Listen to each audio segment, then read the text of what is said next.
大约在1年半以前，大圣发出了一个英雄帖。当时呢，大圣得到了一部亚里克斯·希金斯飓风的原版纪录片，希望通过英雄帖找个兄弟帮忙翻译一下。当时呢，有好几个热心的兄弟都愿意帮忙，有留学生，也有电视台的编辑。但是非常遗憾的是，由于剧中的很多人物他说的都是当地的方言，导致这几个帮忙的兄弟呢，好多都听不懂。这就好比一个老外找到一个东北的哥们儿，让他翻译一部中国电影，打开一看呢，却是粤语片。这种情况，就算你是北大中文系毕业，也是我同你講唔清楚啊。但是呢，功夫不負有心人。前2个月大圣终于遇到一位世外高人，他就是抖音 TikTok 海外版的唐先生。这次火箭到北京的斯诺克学院参观，就是他做的翻译。最后，经过老唐半个多月的不懈努力，给大家翻译出了这部纪录片的前10分钟。在此呢，大圣代表飓风的球迷对老唐再次表示衷心的感谢。下面就请大家欣赏这部《永远的飓风》，兄弟们看了记得点个赞哦。Hurricane Higgins, a quiet man, a confident man. You'd never notice him in a crowd, but in his own twilight world, Hurricane Higgins is almost a god.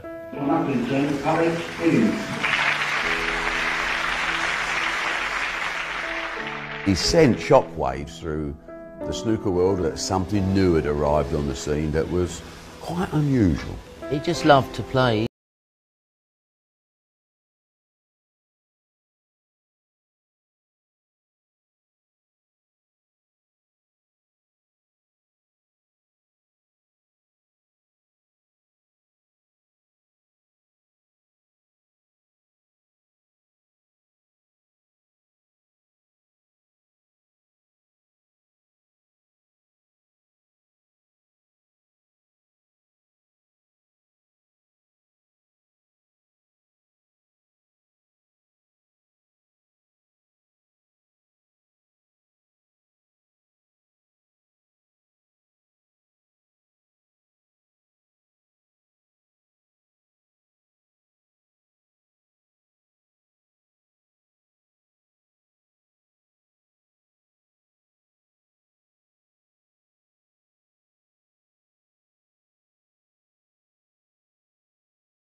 In 2010 in Belfast, the city where he was born and where he grew up.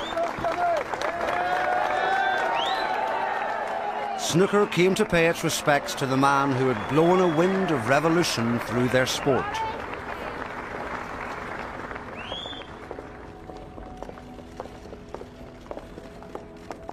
This was a fond public farewell. Very different from the corners of Belfast where the young Higgins began to play. Kids at that age, they're very daring, and they probably like to do things that they're not allowed to do. And in my case, and other children's case, you weren't allowed to go into the jam pot, the dreaded jam pot, or the billiard hall as it was called. And I think perhaps in the beginning that was the attraction. He would have been sort of running about there from 9, 10. But he was going doing messages for them and errands, and then he was watching on the sidelines. But then when he did start playing, he was standing on a box, and it would have been maybe with a yard brush, and that's how he learned the trade the hard way. I mean, me as a 12-year-old, somebody at 17 was a giant, and I was hustling at snooker. Well, probably one of the reasons why I play the game so fast and I'm so quick around the table is because in the jam pot, when you played with no money and you got beat, you usually got a cue over the head. And subsequently, I was very elusive. Mummy used to send me round sometimes to bring him round for his dinner, but when you opened the door it was really dark inside and you couldn't see nothing, it was all smoky.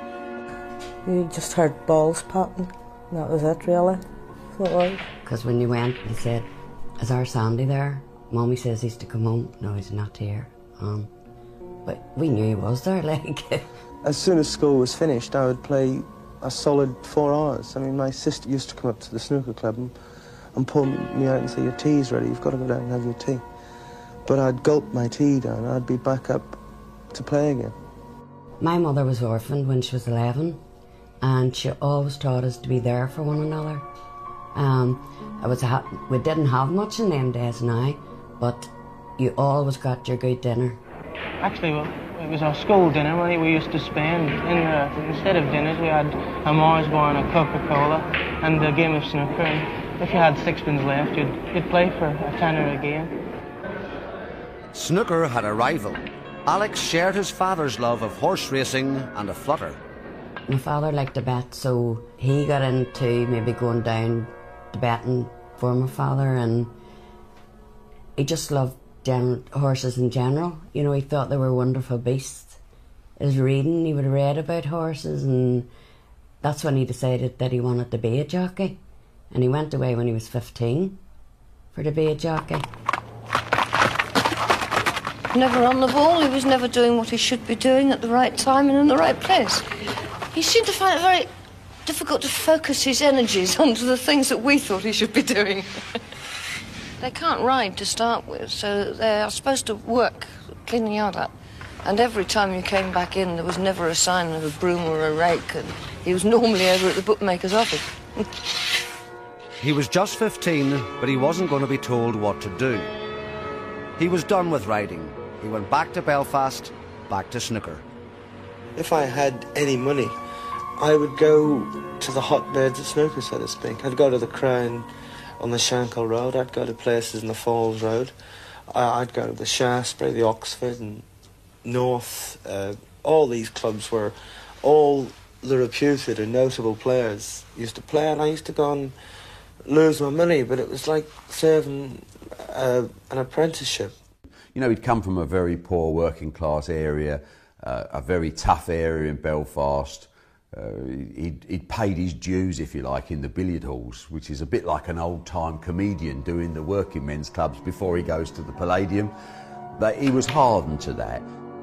In 1968, Alex Higgins won the British Team Championship for Belfast YMCA, more or less single-handed.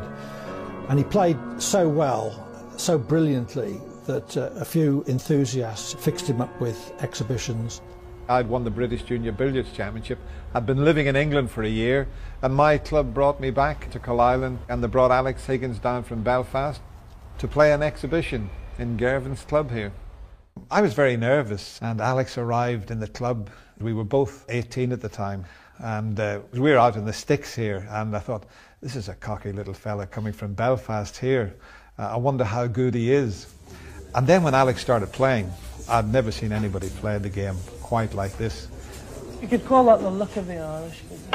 He was so fast around the table, you know, hustle and bustle, and he was a bit special. When I won the world title in 1970 in London, while I'm waiting for them to make the presentations, suddenly I became aware of someone standing at my side. And yes, it was he, young Alex Higgins, 18-year-old. And he didn't say to me, well done for achieving your life's ambition. He said, I'm playing you in 3 months' time up on the northwest coast, and I'm going to bump you. Professional snooker is a sport that has been largely ignored by all but the most dedicated of followers. Hurricane Higgins, if he achieves his ambition, may change all that. Who knows? He could bring to snooker the same air of glamour and appeal that George Best has given to soccer. Nobody really knew anything much about the snooker game at the top. You know, it was just somewhere here for the boys to go to and play. We just thought maybe something the way you'd go to a youth club, you were going in doing this. My father didn't know. He used to say that, oh, he's away playing that silly old game snooker. Snooker in the 60s was very much a folk sport. A lot of people played, but the professional game was virtually dead. The atmosphere in the match room was cathedral-like. The tranquility of the room itself was only disturbed by the click of the balls or somebody having a cough. Immaculate dress wear and high-polished shoes, etc. for evening sessions. To be honest, snooker was boring before he came on the scene. And I don't mean that to disparage any of the previous players, but they all played in a very sedate way. And it was sort of exemplified by Ted Lowe's sort of whispering voice, and everybody sort of was a very relaxed thing, and suddenly in came this vibrant, young, excitable guy that they all thought, oh, he's gonna mess it up. And sometimes he did, but when he got it right, he was unbelievable. I remember the great Joe Davis saying that, you know, how does he pot a ball? He's moving on the shot, he's lifting his head. But everything must have just come right when Alex made contact with that ball when he was at his best. His timing was just spot on. Alex Higgins took an Edwardian parlour game into